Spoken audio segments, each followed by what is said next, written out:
ఇవాళ మనం చూస్తున్నాము ఏ విధంగా వర్షాలు పడుతున్నాయి. ఆ ఎక్కువ వర్షాలు పడే వల్ల మొత్తం గండిపేట మొత్తం వాటర్తోని మొత్తం నిండిపోయింది. నిన్న నైట్ కొన్ని గేట్లు ఎత్తేసినారు వాటర్ పోనీకి. ఆ గేటు ఎత్తినందుకే చాలా వరకు మూసిలో మొత్తం రోడ్ లెవెల్ వాటర్ వచ్చేసింది. ఆ రోడ్ లెవెల్ వాటర్ వచ్చినందుకు దాదాపు జిమినాద్ బజార్లో ఉన్న గణేష్ టెంపుల్ కానీ, అక్కడ ఉన్న గ్రేవ్యార్డ్ కానీ, చాలా వరకు గుళ్ళు కానీ, మూసికి దగ్గరున్న ఇల్లులు కానీ, మన మొత్తం సిబిఎస్ బస్ స్టాప్ కానీ అంటే మొత్తం మునిగిపోయింది.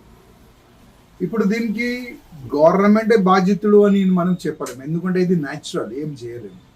కానీ మా ముఖ్యమంత్రి గారికి నా ఒక నివేదిక, ఈ మూసి వాటర్ అంటే మూసికి దగ్గరున్న ఇల్లులకి ఎంత ఆ ఇల్లుల్లో వాటర్ వెళ్ళిపోయింది, ఎంత ఇల్లులకి నష్టం జరిగింది, వాళ్ళకి మీ మున్సిపల్ నుంచి ఐడెంటిఫై చేయండి.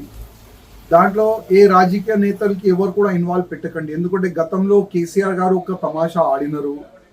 వర్షం పడితే ఇంటికి 10,000 రూపాయలు ఇచ్చినారు, 3 ఫ్లోర్లు ఉన్న వాళ్ళు కూడా 10,000 రూపాయలు ఇచ్చినారు. దాంట్లో కార్పొరేటర్లు ఎక్కువ డబ్బులు సంపాదించుకున్నారు.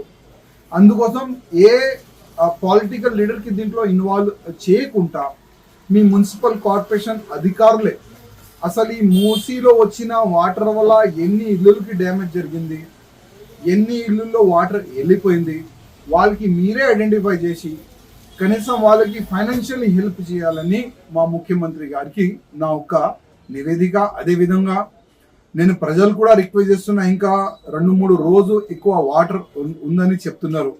ఎక్కువ వర్షం వల్ల కొన్ని పాత హౌజెస్ ఉంటుంది, అట్లాంటివి ఉంటే కొద్దిగా మీరు కొన్ని 10 రోజు మీ చుట్టాల ఇంట్లో కానీ ఎక్కడైనా కమిటాల్లో అక్కడ మీరు ఉంటే బాగుంటుంది. ఎందుకంటే వర్షం వల్ల ఏదైనా ప్రమాదం, ఆ పాత ఇల్లు పడిపోతే ఏదైనా ప్రమాదం జరగకూడదు. ఆ ఉద్దేశంతోనే నేను మీ అందరు కూడా రిక్వెస్ట్ చేస్తున్నా, ఏదైనా పని ఉంటేనే మీరు బయటికి వెళ్ళండి, లేకపోతే ఇంట్లోనే కూర్చోండి. నా ఒక అందరితోని నివేదిక.